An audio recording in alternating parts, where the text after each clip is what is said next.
My name is Julie Winters. Welcome to the art reception here. I am Vice President of Friends of Nudio Cafe Arts, which sponsors this reception. And we thank the cafe for putting together our refreshments, which are in the back. And thank you all for coming out here today. Our artist who has work in this room and the front room is Eileen Murray-Kraft, and she's a collage artist. She's been in and out of Greenbelt for several years, and she's back, and we're really excited to have her work here in our show. And now she's going to come and talk about her work and take questions.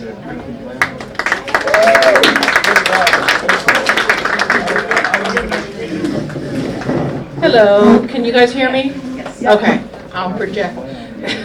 My niece in the background is in the back. Yeah, we can hear you. So my name is Eileen Murray-Kraft. I have been a Greenbelt resident on and off since the 90s. Amy and I, my wife and I, decided that we wanted to retire here. Not that either of us are going to retire. But we wanted to live here permanently and not be Greenbelters who commute in. So we are now Greenbelters, and we love it here. Yes, wonderful community, and thank you for welcoming us again. So I will take questions, but my collages really started in January of 2023, so everything I've done has been in the last year and a couple months.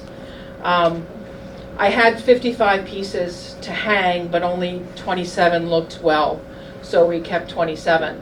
But I have a website, and you can see everything on the website. What do I do? I'm shaking. My legs are shaking. The microphone's shaking. My niece in the background's going, yes, it is. We're having an earthquake. We're having an earthquake. So my technique, this is the first time I was able to shut off my left brain and let my right brain do all the work and not be worried about if somebody likes it. So every piece that I did for myself, and I did to please myself. And it seemed to be a success.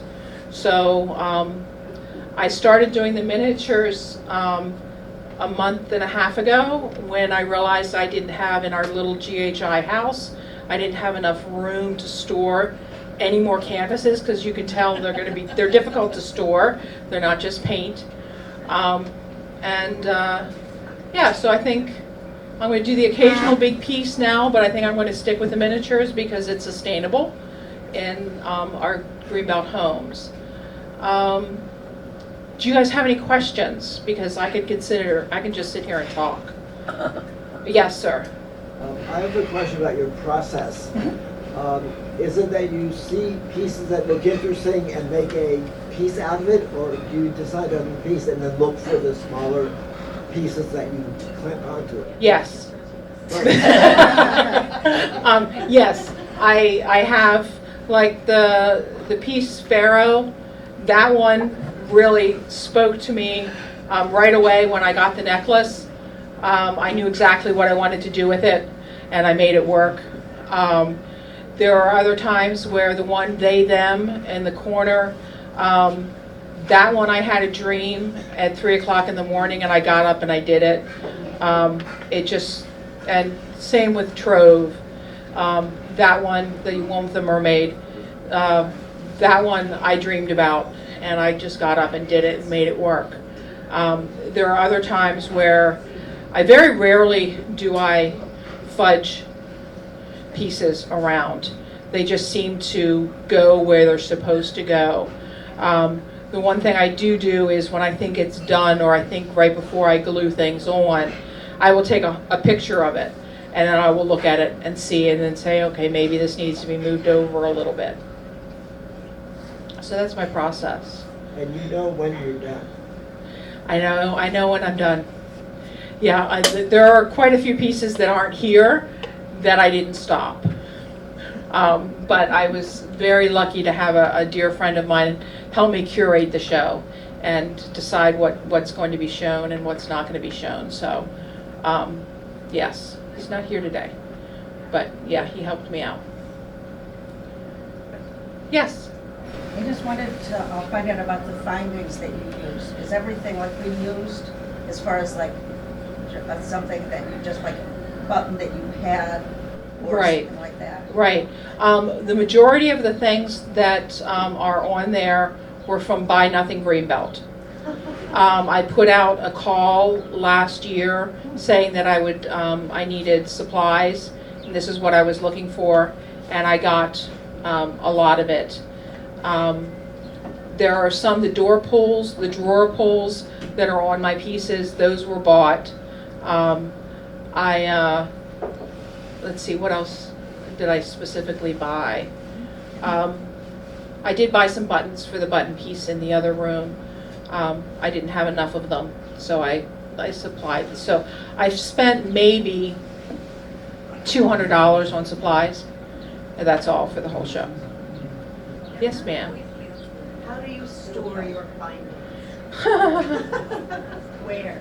Where do I store them?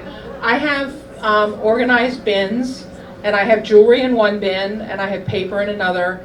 And the bins are about this high, and they're stacked, and they fit into a closet that somebody built that's not GHI approved, but they sold the house that way, so I'm using it.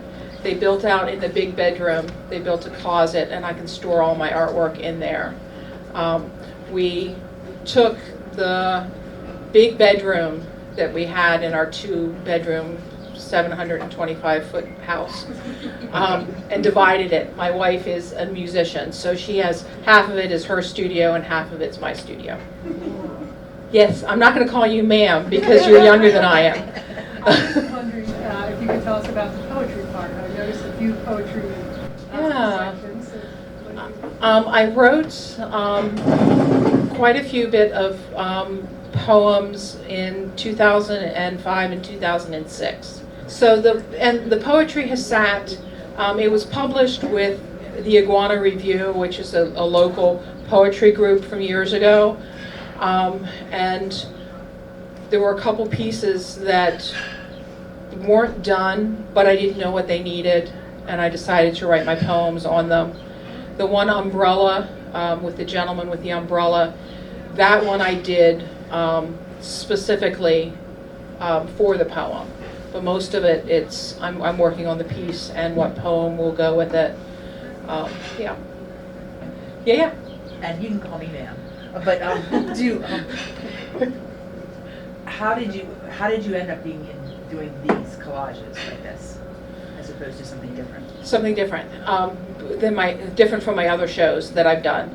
I like putting things together. If you look at my house, it's a hodgepodge. Kind of looks like a cottage. So I've always put things together. They say that if you live in a minimalist house, you have a more cluttered house when you grow up. And my house is cluttered because I lived in a minimalist house for half of my life. Yeah, I just love putting stuff together that don't match. They're not supposed to go together, but they go together. So that's what I like doing. So when you're working, do you work with noise? Do you work with quiet? A little bit of both? What Trans-Siberian Orchestra, Beethoven's Last Night. That's what I normally play to. So, and if you guys aren't familiar with, is everybody familiar with Trans-Siberian Orchestra? Some of you are. It's they take classical music and they rock it out. Yeah, that's primarily that in Hamilton. Yeah. All right, thank you for coming. Thank you.